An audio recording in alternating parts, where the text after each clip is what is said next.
చిరు వ్యాపారులకు ఆర్థిక చేయూత అందించాలన్న లక్ష్యంతో కేంద్రం అమలు చేస్తున్న ముద్రా రుణాల్లో తెలంగాణకు అన్యాయం జరుగుతోంది.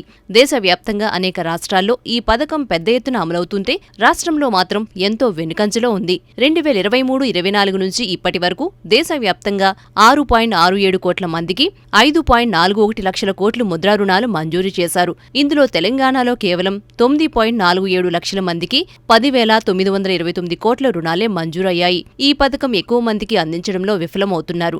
ఔత్సాహిక పారిశ్రామికవేత్తలకు అండగా ఉంటామని, యువశక్తిని ప్రోత్సహిస్తామని కేంద్రం ప్రధానమంత్రి ముద్రా యోజన ప్రవేశపెట్టింది.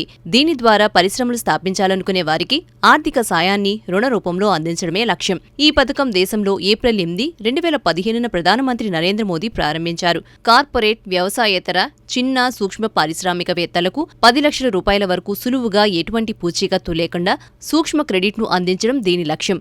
ఈ పథకం కింద మెంబర్ లెండింగ్ ఇన్స్టిట్యూషన్స్ ద్వారా రుణాలు అందించబడతాయి.